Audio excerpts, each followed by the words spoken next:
High. Hello. একটু দরকার ছিল। জি বলেন। এই 4টা লাইন একটু ভয়েস রেকর্ড করে পাঠিয়ে দিতে পারবেন? বুঝলাম না। না মানে আপু, আমি তো একটা অ্যাড এজেন্সিতে চাকরি করি। আমার ক্লায়েন্টকে এই 4টা লাইন একটু ভয়েস রেকর্ড করে পাঠাতে হবে। আর আপনার ভয়েসটা বেশ মিষ্টি, একেবারে কিন্নরি কণ্ঠে। তাই আপনাকে রিকোয়েস্ট করলাম আর কি।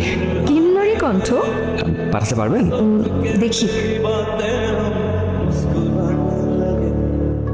সাশ্রয়ী কল রেট সারা দেশ জুড়ে, কম রেটে কথা হবে সবার সাথে। আসো আজ মেতে উঠি একই উল্লাসে। গ্রিন মোবাইল রবে আশেপাশে। হাই, আপনার বিকাশ নাম্বারটা দেওয়া যাবে? বিকাশ নাম্বার? কেন? না মানে কাল ভয়েস দিলেন না, একটু সামান্য একটা খাম ছিল। এই সামান্য কাজের পেমেন্ট হয়? আপনি তো ধানমন্ডিতেই থাকেন তাই না? আজকে বিকালের দিকে ফ্রি আছেন? আমি ধানমন্ডির দিকে আসবো। ধানমন্ডি লেকের দিকে আসতে পারেন। হাই, আপনি ছবির থেকে বাস্তবে বেশি সুন্দর। আর কি কি শুনতে হবে আমাকে? সেই কালটার থেকে শুরু করেছেন কিন্নরি কণ্ঠ, এখন আবার বলছেন আমি নাকি ছবির থেকেও বেশি সুন্দর। আপনার এই হাসিটা আরো বেশি সুন্দর। আপনার কবিতা খুব পছন্দ তাই না? কবিতা হচ্ছে নিঃসঙ্গতার বন্ধু। আমার কবিতা খুব ভালো লাগে। তার মানে আপনি সিঙ্গেল? আপনি না?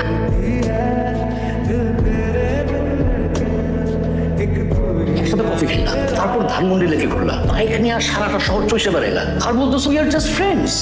ও কিবরিয়া ভাই, আপনি এখনো 90s এ পড়ে আছেন। This is 2024। হ্যাঁ ভাই বুঝছি, উই আর জাস্ট কথা বলো। ভাই আপনি আমাকে 20,000 টাকা ধার দিতে পারবেন প্লিজ? আমার না মাথায় একদম কাজ করছে না। আমি আমার ফ্রেন্ডের কাছেও চেয়েছি কিন্তু কারো কাছে কোনো টাকা নেই। ভাইয়া প্লিজ একটু দেখেন না আমাকে 20,000 টাকা ধার দেওয়া যায় কিনা। আমি খুব মানে প্রবলেমের উপর আপনাকে ফোন দিয়েছি। ভাইয়া প্লিজ একটু দেখেন না। আচ্ছা আচ্ছা, আমি দেখতেছি কি করা যায়। ভাইয়া প্লিজ একটু দেখবেন। ভাই তুমি তো মনে হয় ফর্মের পাল্লায় পড়ে গেছো। মানে কালকে পরিচয় হলো, আজকে টাকা যাচ্ছে। এরকম মেয়ে কিন্তু ঢাকা শহরে ঘুরি ঘুরি আছে বুঝছো। এই ফেসবুকে ছেলেদের সাথে পরিচয় হয়, তারপর ইনা এবেনে টাকা চাই। আমি জানি ভাইয়া, আপনি অনেক কিছুই ভাবছেন, কিন্তু আমার টাকাটা খুবই দরকার, নাইলে আমি আপনার কাছে চাইতাম না। আপনি প্লিজ আমাকে একটু টাকাটা দিতে পারবেন?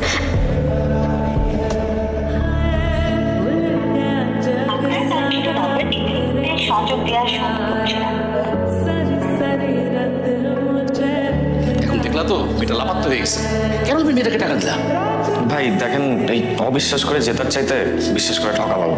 আমি এই সব ফিলোসফির কথা কোনো দাম নেই। তুমি একটা বোকা ছেলে, তোমার টাকাটা খরচা গেল।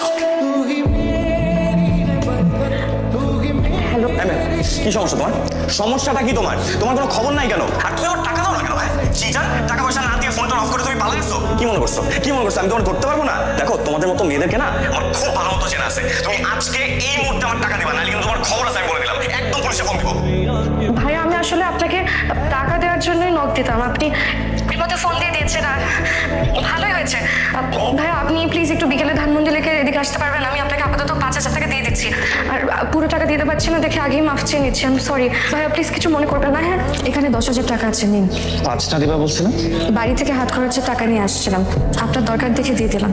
আচ্ছা তুমি একটু প্লিজ বসো। আমার টাইম নাই ভাইয়া, টিউশনে যেতে হবে, আসি। ক্লায়েন্ট একটার জায়গায় দুইটা টিভিসি পাস করে দিচ্ছে। তুমি যা ইচ্ছা অর্ডার করো, এনিথিং এনিথিং। ওকে, এক্সকিউজ মি, কে আছেন? আমার বাবা সুদের উপরে কিছু টাকা ধার নিয়ে বিদেশ চলে গিয়েছেন। বিদেশ চলে যাওয়ার পর তার কোনো খোঁজ খবর পাওয়া যায়নি। পাওনাদাররা মাকে বিরক্ত করতে একদমই ছাড়েনি। 2 দিন পর পরই অকথ্য ভাষায় এসে গালাগালি করে।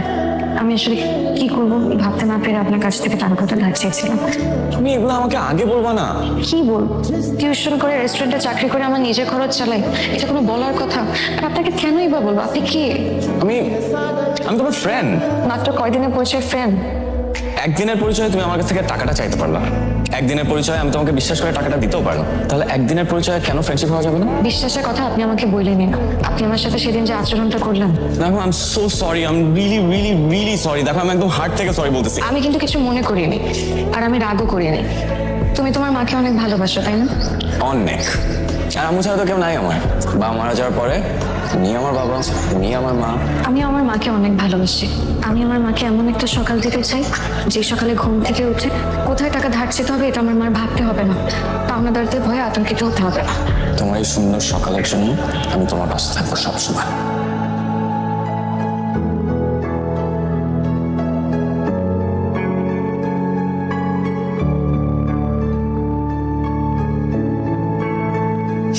কি হলো তুমি ফোন করতেছ না কেন? সারাদিন ধরে তোমার ফোন দিতেছি। কে আপনি এত রাতে ফোন দিয়ে ডিস্টার্ব করতেছেন? কে? ভাই এটা নীলিমার নাম্বার না? হ্যাঁ, নীলিমার ফোন। আপনি কে? আমি ওর ফ্রেন্ড। আপনি? আমি কে মানে? রাত বিরাতে মেয়েদেরকে ফোন করে ডিস্টার্ব করতেছেন, আবার জিজ্ঞেস করতেছেন আমি কে? নীলিমা আমার বউ। বউ ও মানে? কিছু বুঝেন না না? আপনি যাকে ফোন দিছেন নীলিমা, নীলিমার হাজবেন্ড আমি, বাংলাতে যাকে বলে জামাই। বুঝতে পারছেন? কি বলতেছে এগুলো? উনি কি সত্যি তোমার হাজবেন্ড? হ্যাঁ উনি সত্যি আমার হাজব্যান্ড। মানে কি? আমি কিছুই বুঝতে পারতেছি না। আমি তোমাকে আমার জীবনের সব কথা বলি নাই রামিম, কিছু জিনিস গোপন করেছি। আমি ম্যারিড। আমার আমার আমার আমার মাথাটা কিচ্ছু কাজ করতেছে না। আমি বুঝতেছি না কি করবো আমি। কলেজে থাকতেই আমি সাইডের প্রেমে পড়ি। আমাদের রিলেশনশিপটা আমার বাবা কোনোভাবেই মেনে নেয়নি আর আমাকে জোর করে বিয়ে দিতে চেয়েছিল। তখন এই শহরে পালিয়ে আসি সাইদের হাত ধরে। একটা বাসায় উঠি, আমাদের ছোট্ট সুন্দর একটা সংসার হয়। কিন্তু কিছুদিন পরে জানতে পারি সাইদের আসল রূপ। দিন রাত নেশা করতো আর আমাকে মারধর করতো। একটা সময় পর আমি আর সহ্য করতে না পেরে পালিয়ে আসি। অনেক কষ্ট করে একটা জব ম্যানেজ করি একটা রেস্টুরেন্টে, আর একটা মহিলা হোস্টেলে থাকি। আমি অনার্সটা নাইট শিফটে শুরু করি। আমি এইভাবে কোনো মতে আর কি চলছি কষ্ট করে। আমি সেদিন আমি আমার জন্য তোমার কাছে টাকা চাইনি, আমি টাকা চেয়েছিলাম সাইডের জন্য। ও নেশার টাকার জন্য আমাকে অনেক প্রেশার দিচ্ছিল, বলেছিল যে হোস্টেলে চলে আসবে। আমি কি করবো কিছু ভাবতে না পেরে আমি তোমার কাছে টাকা চেয়েছি। আমি এক্সট্রিমলি সরি। তুমি ওনাকে ডিভোর্স দিচ্ছ না কেন? আমি চাইলেই ওকে ডিভোর্স দিতে পারবো না। ওর কাছে আমার কিছু ইন্টিমেট ছবি আর ভিডিও আছে। আমি যখনই বলি যে আমি ওকে ডিভোর্স দিব, ও আমাকে ছেড়ে দেয়, যে ছবিগুলো ভাইরাল করে দিবে। কি বলছো নীলিমা? আমি না আসলে হচ্ছে ওই রূপকথা রাজকন্যার মতন, যার প্রাণ ভ্রমণটা রাক্ষসের কাছে রয়ে গেছে। তুমি জানো আমি রাতে ঘুমাতে পারি না, খেতে পারি না, সবসময় একটা আতঙ্কে থাকে যে কখন উনি আমার কাছে এসে উল্টাপাল্টা কিছুটা করে বসবে, আমি কিছু করতে পারবো না। এটা থেকে কি আমার বাঁচার কোনো উপায় নেই? বাচ্চার উপায় আছে, বাচ্চার উপায় আছে। তুমি তুমি তুমি ওনাকে ডাক দাও, আমি কথা বলবো। আমি ওনার সাথে দেখা করবো। কি বলো এসব? তুমি আমাকে ডাক দাও, আমি কথা বলবো ওনার সাথে। আমি একটা ব্যবস্থা করবো, তুমি ডাক দাও। আপনি আপনি আমার বউর বয়ফ্রেন্ড? কি করতে পারি বলেন?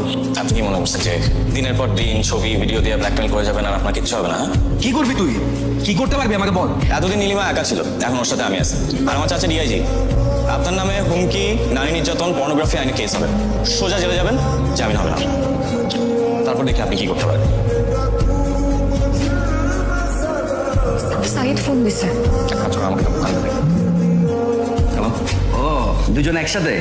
ভালো ভালো। বলুন বলুন। শুনেন, আপনি আমার বউরে নিয়ে যা ইচ্ছা করেন, আর কিচ্ছু আসে যায় না। আমি যেটার জন্য ফোন দিছি সেটা শুনেন। আমি ওকে ডিভোর্স দিয়ে আমার কাছে ভিডিও ছবি যা আছে সব কিছু দিয়ে দিব। তার বিনিময়ে আমাকে 20 লাখ টাকা দিতে হবে। আর কিছু? আর কিচ্ছু লাগবে না, শুধু 20 লাখ টাকা হলেই হবে।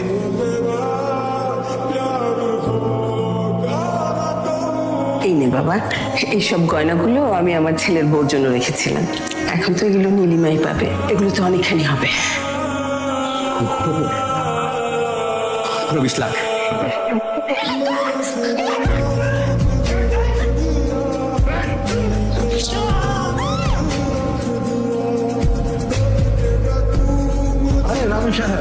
এই তো আছে। বসেন না।